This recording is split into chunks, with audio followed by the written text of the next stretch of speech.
My racist parents disowned and kicked me out for refusing to follow their rules. Now they're begged for help. But I gave them the ending they deserved. I'm a 32-year-old guy, and this story involves my racist family getting exactly what they deserved after years of treating me and my wife like garbage. The sweet revenge at the end still makes me smile when I think about it. Let me paint you a picture of where I came from, because context is everything here. I grew up in what looked like the perfect upper-middle-class white family in suburban Michigan. My dad, Robert, inherited a chain of 3 successful auto parts stores from his father back in the early 1990s. These weren't your typical AutoZone competitors. They specialized in classic car restoration parts and had contracts with several local restoration shops. Business was good, really good. My mom, Linda, was the stereotypical trophy wife who married into money. She didn't work a day in her life but spent her time organizing charity events for the country club, making sure everyone knew we drove luxury cars, and planning elaborate vacations to show off on social media. She was the type who would post pictures of our family at expensive restaurants with captions like, "Blessed to have such a wonderful life. Grateful. Family first." They were obsessed with image and status. Our house was this massive colonial in the best neighborhood, always perfectly landscaped. My mom would throw these elaborate dinner parties where she'd invite other wealthy families, and everything had to be perfect. The right china, the right wine, the right conversations about the right topics. But here's the thing about my parents. They were racist as hell, just subtle about it. They'd smile and be polite to minorities in public, but behind closed doors it was a different story entirely. They'd lock their car doors when driving through certain neighborhoods, make comments about those people bringing down property values, and my dad would go on rants about how immigrants were taking jobs from real Americans. I remember being maybe 12 years old and hearing my mom on the phone with her sister, talking about how the new family down the street was nice enough, but you know how they are with maintaining their yards. The family was black, and their yard looked identical to everyone else's. My little brother Jake was 4 years younger and absolutely bought into everything our parents believed. He was the golden child, star quarterback in high school, dated the homecoming queen, blonde, rich, white, of course, and got into the right fraternity at the University of Michigan. He was being groomed to take over the family business and continue the legacy, as my dad called it. Me? I was always the disappointment. Don't get me wrong, I wasn't a total screw-up. I got decent grades and stayed out of trouble, but I just never fit their mold. I wasn't interested in sports, didn't care about impressing the country club crowd, and I sure as hell didn't share their views on race and social status. After high school, I went to Michigan State for mechanical engineering instead of the University of Michigan for business, like they wanted. They were pissed about that choice for years. State school, my mom would say with disgust when people asked where I went to college, like I'd chosen to become a drug dealer or something. After graduation, I landed a job at a mid-sized manufacturing company as a design engineer. The pay was decent. I started at $52,000 and worked my way up to about $67,000 by the time I was 26. It wasn't amazing money, but it was enough to live comfortably in my own apartment and not depend on mommy and daddy. But my parents acted like I was flipping burgers. "When are you going to get a real career?" my mom would ask at family dinners. The Henderson's son just made partner at his law firm. He's only 28 and already making $200,000 a year. The thing is, I was happy. I liked my job, I had good friends, and I was living my own life without having to worry about what the country club wives thought about everything I did. But that wasn't enough for them. Nothing was ever enough unless it came with prestige and bragging rights. So there I was, 26 years old, living in my own place and minding my own business, when I met the woman who would change everything. Her name was Isabella, but everyone called her Bella. I met her at a professional development conference for young engineers in Detroit. She was presenting on sustainable manufacturing processes, and I swear, this woman was the smartest person I'd ever met. She had her master's degree in environmental engineering, worked for a major consulting firm making $71,000 a year, and could talk circles around anyone in the room when it came to technical stuff. She was also absolutely gorgeous, long dark hair, incredible brown eyes, and a smile that made my brain stop working. Oh, and she was Mexican-American. Her grandparents had immigrated to Texas in the 1940s, but her family had been in the U.S. for 3 generations. Her dad, Miguel, was a project manager for a construction company. Her mom, Carmen, was a registered nurse at a children's hospital. Hard-working, middle-class people who had built a good life for their family. We started talking after her presentation, and I was immediately hooked. She was funny, ambitious, passionate about her work, and she seemed genuinely interested in what I had to say. We exchanged numbers, and I asked her out for coffee the next weekend.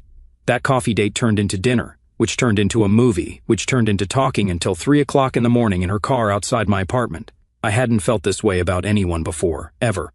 We started dating seriously. After about a month, she was everything I never knew I wanted in a partner, smart as hell but also down to earth, ambitious but also family-oriented. She could discuss complex engineering problems one minute and then laugh at stupid YouTube videos the next. The best part? She liked me for who I actually was. She didn't care that I drove a used Honda Civic instead of a BMW. She didn't care that I lived in a regular apartment instead of some fancy condo. She didn't try to change me or mold me into someone else's idea of success. After about 6 months of dating, I knew I was in love with her, like head over heels, want to spend the rest of my life with her in love. The problem? I knew my family was going to absolutely lose their minds when they met her. I'd been dropping hints about this amazing girl I was dating, but I kept putting off introducing them. My mom would ask when she was going to meet my girlfriend, and I'd make excuses. Work was busy, scheduling was difficult, maybe next month. Bella started asking questions too. When do I get to meet your family, she'd ask. You've met my parents 3 times already, but I haven't even seen a picture of yours. I kept making excuses because I knew what was coming.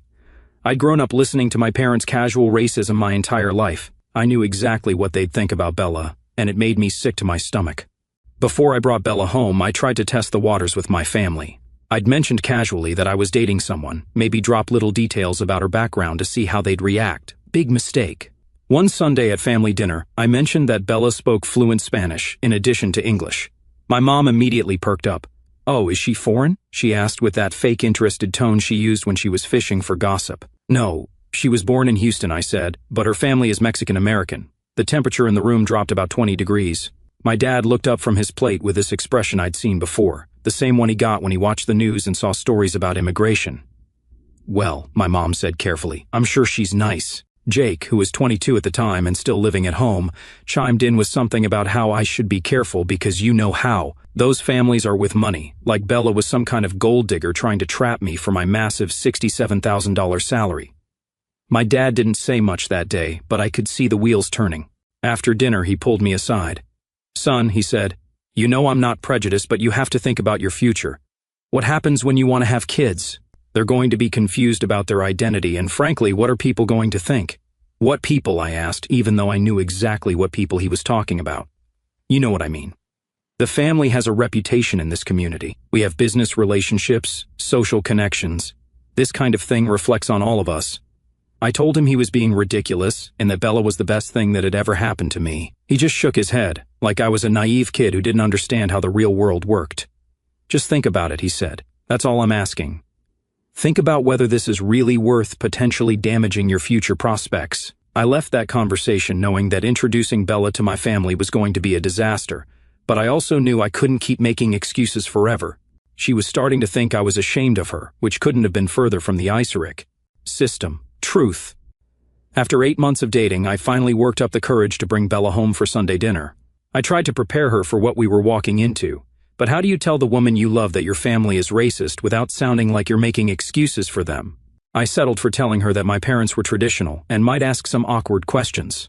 What I should have said was, "My parents are going to treat you like garbage because you're not white, and I'm sorry in advance for everything they're about to say." The moment we walked in the door, I could see the shock on my mom's face. She'd been expecting, well, I don't know what she'd been expecting, but it wasn't Bella. Her smile faltered for just a second before she put on her fake country club hostess act. "You must be Isabella," she said, pronouncing every syllable very carefully, like she was speaking to a child. "It's so wonderful to finally meet you." My dad shook Bella's hand, but I could see him sizing her up, probably wondering if she was here legally, despite the fact that I'd already told them she was born in Houston. We sat down for dinner, and that's when the interrogation began. My mom started with passive-aggressive questions disguised as friendly conversation. "Your English is so good, you hardly have an accent at all. How long has your family been in America? What do your parents do for work?" Bella handled it like a champ at first. She explained that she was born in Texas, that her dad worked in construction management, and that her mom was a nurse. She was polite and patient, even when the questions got more and more inappropriate. Then my mom asked the question that made my blood boil. "And what's your background, dear? You look so exotic." The way she said exotic was like Bella was some rare bird at the zoo instead of a successful engineer with a master's degree. Bella politely explained her Mexican heritage, talking about how proud she was of her family's history and traditions. My parents just sat there with frozen smiles, exchanging looks when they thought we weren't watching. The conversation got worse from there. My dad started asking about her family's legal status. Yes, he actually used those words. My mom wanted to know if Bella planned to keep her culture after we got married, with a tone like maintaining cultural traditions was something shameful. Jake barely said a word the entire dinner, just sat there looking uncomfortable while his parents embarrassed our entire family. By the time we left, Bella was quiet, and I knew we were in for a difficult conversation. The drive back to Bella's apartment was silent. I kept glancing over at her, trying to read her expression, but she was just staring out the window. Finally, about halfway home, she spoke up. "Your parents hate me." I started to deny it, but she cut me off. "Don't. Just don't. I've dealt with this my whole life, and I know what it looks like. Your mom spent the entire dinner trying to figure out what was wrong with me, and your dad was 2 seconds away from asking to see my green card. She was right, and we both knew it." I apologized and tried to tell her that they'd come around, that they just needed time to get to know her. But even as I said it, I wasn't sure I believed it myself. "The thing that bothers me most," Bella said, "isn't even how they treated me. It's that you let them. You sat there and let your mother call me exotic, like I was some kind of zoo animal, and you didn't say a word." That hit me like a punch to the gut because she was absolutely right. I'd been so focused on trying to keep the peace that I'd thrown the woman I loved under the bus. I promised her it would never happen again. The next day my mom called. "We need to talk," she said in that tone that meant I was in deep trouble. I drove over to their house that evening, and both parents were waiting in the living room like some kind of intervention. My dad was pacing, my mom was sitting on the edge of the couch with her hands folded, and the tension was thick enough to cut with a knife. "We need to discuss this situation with Isabella," my dad started. "Her name is Bella," I said. "And what situation?" My mom jumped in with the whole "we're not racist," but speech that racists always give when they're about to say something incredibly racist. "She seems like a nice enough girl," my mom said, "but you have to think about your future. What about children? They'll be confused about their identity, caught between two worlds. And honestly, what will people think?" "What people?" I asked, even though I already knew the answer. "You know what people," my dad said. "Our friends, the business community, everyone we know. We've worked hard to build a reputation in this town, and frankly, this kind of relationship reflects poorly on the entire family." I couldn't believe what I was hearing.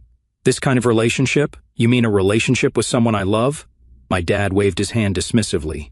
"Love fades. What matters is compatibility, shared values, similar backgrounds. You're setting yourself up for problems down the road." Then my mom really went off the deep end. "Think about the children," she said. "They won't fit in anywhere. Too Mexican for the white kids, too white for the Mexican kids. They'll be confused and angry, and they'll blame you for it. And what about holidays?" she continued. "Are we supposed to pretend to enjoy their food and music? Are you going to start speaking Spanish at family gatherings?" The racism was just pouring out of them now, all the polite pretense gone. "Here's the bottom line," my dad said. "You can date whoever you want, but don't expect us to pretend we're happy about it.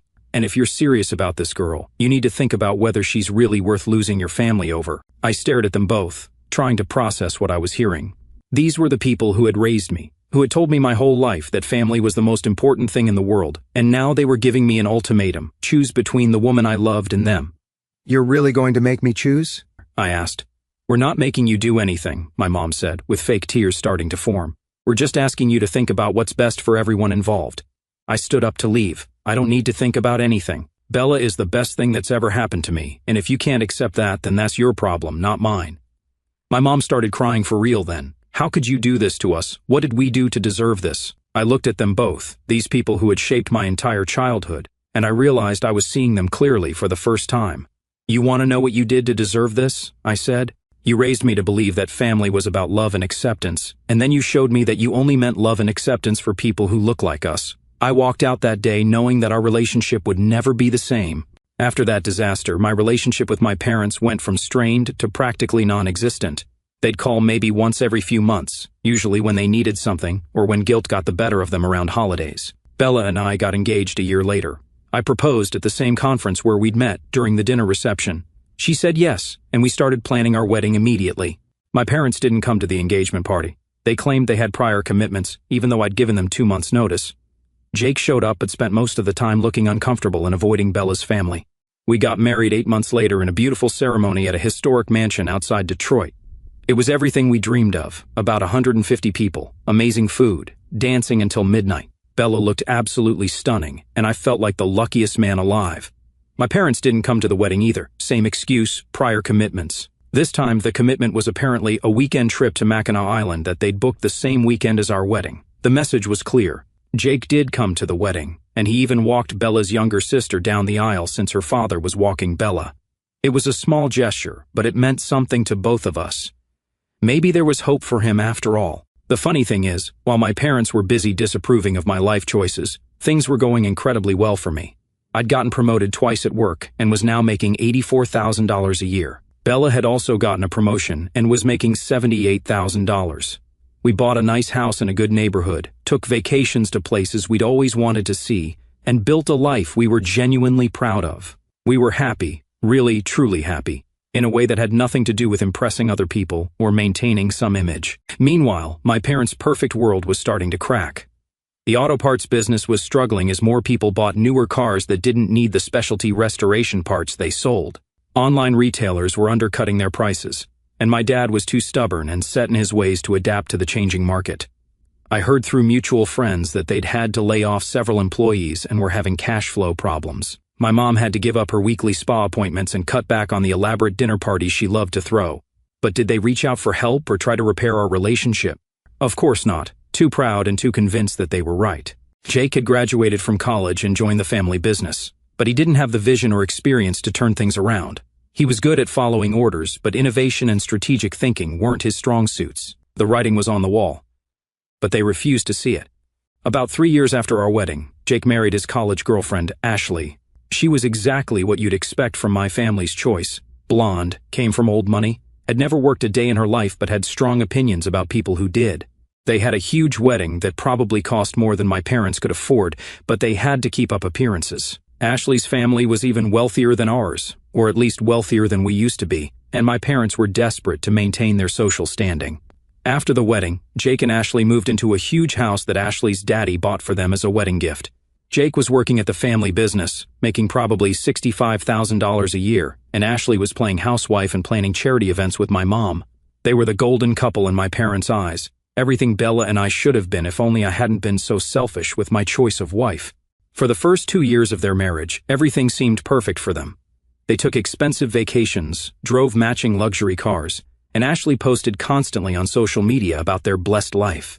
But there was one thing missing, babies. My parents were obsessed with grandchildren. My mom would make comments constantly about how she couldn't wait to be a grandmother, how she'd already picked out names, how she was going to spoil her grandkids rotten.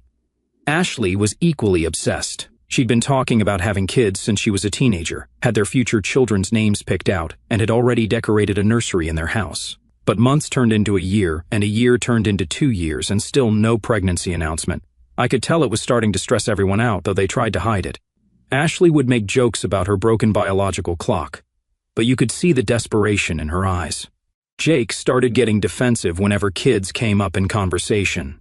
My mom started making passive-aggressive comments about how some people just aren't meant to be parents, and how everything happens for a reason, real supportive stuff. Finally, after 3 years of trying, they went to see a fertility specialist. The testing process took months, and I could tell everyone was getting anxious waiting for answers. Then the results came back, and the news wasn't good. Jake's sperm count was severely low, like almost non-existent. The doctor explained that natural conception was basically impossible, and even IVF would be a long shot with his numbers. I actually felt genuinely sorry for them. Whatever else you could say about Jake and Ashley, I knew they wanted kids desperately. You could see how devastated they both were by the diagnosis. They decided to try IVF anyway, hoping for a miracle. Ashley's father paid for the treatments. 2 rounds that cost about $18,000 each. Both failed. The doctor finally sat them down and explained that their best chance of having a baby was using a sperm donor. Jake was apparently devastated by this news. His whole identity was wrapped up in being the perfect son who would continue the family legacy, and now he couldn't even father children. That's when things got really interesting.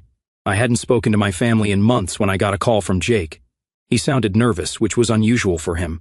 Jake had always been confident, even cocky about everything in his life. "Hey," he said, "I know things have been weird between you and Mom and Dad, but I need to talk to you about something important." I was curious despite myself.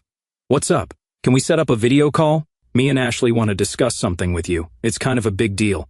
Red flags were going off in my head, but I agreed. We set up a call for the following Sunday evening.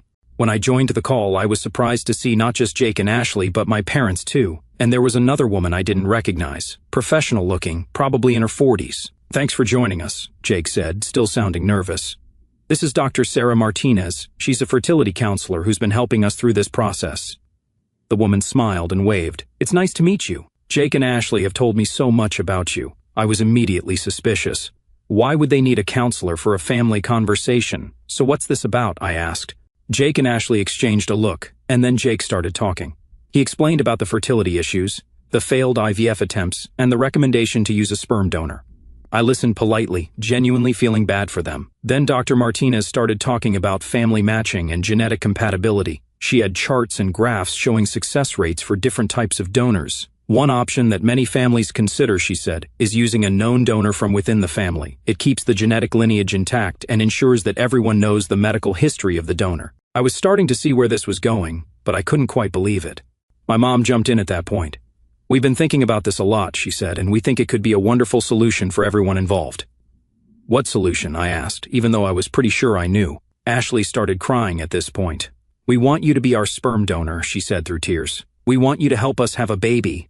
The silence that followed was deafening. I just sat there staring at the screen, trying to process what I'd just heard. These people, who had disowned me for marrying a Mexican woman, were now asking me to father their grandchild. Dr. Martinez started talking about the beautiful symmetry of keeping everything in the family. My dad was nodding along, talking about how this would ensure the family gene stayed pure and strong.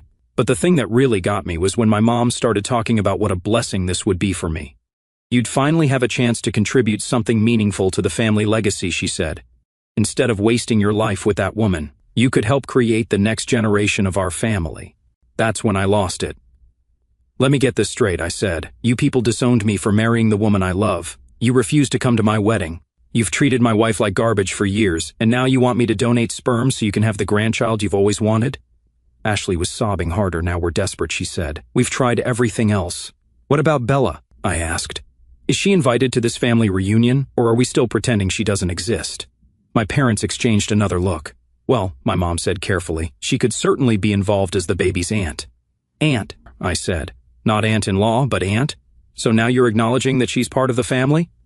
The hypocrisy was breathtaking. Dr. Martinez tried to jump in with some professional mediation, but I was done listening. I need to think about this, I said. This is a lot to process. They all started talking at once, trying to convince me, but I cut them off. I said I need to think about it. I'll get back to you. I ended the call and sat there in stunned silence. Over the next few days, I couldn't stop thinking about the audacity of their request. The same people who had spent years telling me I was a disappointment, who had boycotted my wedding, who had treated my wife like she was beneath them, now wanted my DNA to save their precious family legacy. But the more I thought about it, the more I realized this might be an opportunity for some long overdue justice. I talked it over with Bella, and she was just as disgusted as I was. They want to use you like a prize bull, she said. Create their perfect white grandchild and then go back to pretending we don't exist. What if we don't let them? I said. What if we make them pay for what they've done to us? We talked about it for hours, coming up with a plan that would give them exactly what they deserved. The next day, I called Jake back. I've been thinking about your request, I said. I'm not saying yes, but I'm not saying no either. I have some questions. He sounded relieved. Of course, anything. First, what would my role be? Would I have any relationship with the child? Well, you'd be the uncle, he said. You could be involved in that capacity. And what about legal stuff? Would I have any parental rights? No, you'd sign away all rights. The baby would be legally ours. And compensation? There was a pause. Ashley's dad has offered to pay all medical expenses plus a $15,000 fee for your time and, contribution. $15,000. They thought they could buy me for 15 grand. I need to discuss this with Bella, I said. Can you give me a week to think about it? Of course, take all the time you need. Over the next week, they called me constantly. Text messages, voicemails, emails. The desperation was palpable. My mom even tried calling Bella directly, which was the first time she'd spoken to my wife in years. I know we've had our differences, she told Bella, but this could be a fresh start for all of us. A chance to bring the family back together. Bella was polite but non-committal. We're still discussing it, she said. Finally, I called Jake and asked for another family meeting. Same setup as before, video call with everyone present, including Dr. Martinez. I've made my decision, I said once everyone was on the call. You could see them all lean forward, hanging on my every word. I'm willing to help, I said, but I have some conditions. Relief flooded their faces. Ashley was crying happy tears now. First, I said, I want a public apology. You're going to post on Facebook, apologizing to me and Bella for your behavior. Over the past few years, their expressions started to change. but I wasn't done. Second, Bella and I are going to be included in all family events from now on. No more excluding us from holidays, birthdays, whatever. We're family, and you're going to treat us like family. My dad started to look uncomfortable, but he nodded. Third, the compensation is now $35,000, not $15,000, and I want half of it up front. Ashley's dad winced at that, but he nodded too.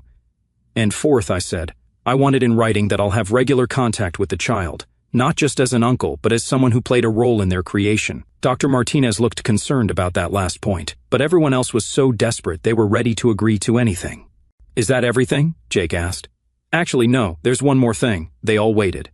I want you to admit that you were wrong about Bella, about our marriage, about everything. I want you to acknowledge that your behavior has been racist and hurtful, and that you're genuinely sorry. The silence stretched on for what felt like forever. Finally, my mom spoke up. If that's what it takes, she said quietly. Okay, I said. Let me talk to Bella about the details, and I'll get back to you with my final answer. After I ended the call, Bella and I looked at each other and started laughing. They had no idea what was coming. I let them stew for another week, checking in occasionally to make sure they were still interested. In fact, they were getting more desperate by the day. Jake was calling every other day with updates on how excited they were, how grateful they were, how this was going to change everything for the family. Ashley sent me a long email about how she'd already started redecorating the nursery and how she couldn't wait for me to meet our baby. My mom posted a cryptic Facebook status about exciting family news and how sometimes God works in mysterious ways. She was already planning the baby shower in her head. Finally, I called for one last family meeting. I've made my final decision, I said once everyone was assembled on the video call. Their faces were glowing with anticipation. Ashley was practically bouncing in her chair. After a lot of thought and discussion with Bella, I said, I've decided that I'm willing to help you. Cheers erupted from their end of the call. Ashley was crying, Jake was grinning, my parents were hugging each other, but I continued, and the celebration stopped. I need to make sure you understand exactly what you're agreeing to. Of course, Jake said, whatever you need. You're agreeing to publicly apologize for years of racist behavior toward my wife. Nods all around. You're agreeing to include us in all family activities going forward. More nods. You're agreeing to pay me $35,000 for my genetic material. Ashley's dad already has the money set aside, Ashley said. And you're agreeing to let me have a relationship with this child. Absolutely, my mom said. You'll be the favorite uncle. I smiled. Great. I'm so glad we're all on the same page about this. They all smiled back, thinking they'd won. There's just one tiny little problem, I said. Their smiles faltered. I'm not actually going to do it. The silence was deafening. What? Ashley whispered. I'm not going to donate sperm. I'm not going to help you have a baby. I'm not going to contribute to your family legacy. The color drained from all of their faces. But you said, Jake started. I said I was willing to help you, and I am. I'm helping you learn a very important lesson about consequences. My mom found her voice first. You can't be serious. Oh, I'm dead serious, I said. You see, I've spent the last few weeks thinking about what kind of people would disown their own son for marrying someone they consider beneath them, and then turn around and beg that same son for help when they need something. Ashley was sobbing now. But these weren't happy tears anymore. You had 6 years, I continued. 6 years to apologize for your behavior. 6 years to try to build a relationship with the woman I love. 6 years to show me that family actually meant something to you. But you didn't want a relationship with me or my wife. You wanted to pretend we didn't exist until you needed something from us. That's not fair, my mom said weakly. What's not fair is treating people like garbage and then expecting them to help you when it's convenient. What's not fair is being racist for years and then suddenly wanting to be family when you need my DNA. I could see the panic starting to set in. This was their last hope, and I was taking it away. Here's what's actually going to happen, I said, watching their faces crumble in real time. You're going to have to figure this out on your own. You're going to have to accept that your actions have consequences, and that treating people like garbage for years doesn't just get erased because you suddenly need something. Ashley was full-on sobbing now. Please, she begged. We're desperate. We've tried everything else. Have you tried not being racist pieces of garbage? I asked. Because that might have opened up some other options for you. Jake tried to jump in. Come on, man, we're family. Family? I laughed. You mean like how we were family when you boycotted my wedding? Like how we were family when Mom called my wife exotic, like she was some kind of zoo animal? Like how we were family when Dad questioned her immigration status even though she was born in Texas? Dr. Martinez tried to mediate. Perhaps we can find a compromise. There is no compromise, I said. You people spent years making it clear that I wasn't really part of this family unless I played by your rules and married the right kind of person. Well, congratulations, you got exactly what you wanted. I'm not part of your family, which means I don't owe you anything. My mom was crying now too. We can change, she said. We can do better. Too little, too late, I said. You had your chance to do better. Multiple chances, actually. You chose to be awful instead. What do you want from us? My dad asked, his voice cracking. I don't want anything from you. That's the point. I've built a great life without you. I have a wife who loves me, a job I enjoy, friends who actually respect me. I don't need your approval or your money or your fake acceptance. Ashley was hyperventilating at this point. You're destroying our lives, she managed to say between sobs. No, I said. You destroyed your own lives when you decided that hating people based on their skin color was more important than treating your family with basic human decency. But we apologized, my mom said weakly. You apologized because you wanted something from me. That's not an apology, that's manipulation. I looked at each of their faces on the screen, devastated, desperate, broken, and I felt absolutely nothing. No guilt, no sympathy, no regret. You know what the really funny part is? I said. If you had just been decent human beings from the beginning, I might have actually considered helping you. If you had welcomed Bella into the family, if you had treated her with respect, if you had shown up to our wedding and made an effort to build a real relationship with us, we might be having a very different conversation right now. We can still do that, Jake said desperately. We can start over. Start over? I laughed. You think you can just erase 6 years of racist behavior with a few crocodile tears? You think I'm going to risk my genetic material creating a child that you'll raise with the same backward values you tried to raise me with? The truth was hitting them now. They weren't just losing their last chance at having a biological grandchild. They were losing it because of their own actions.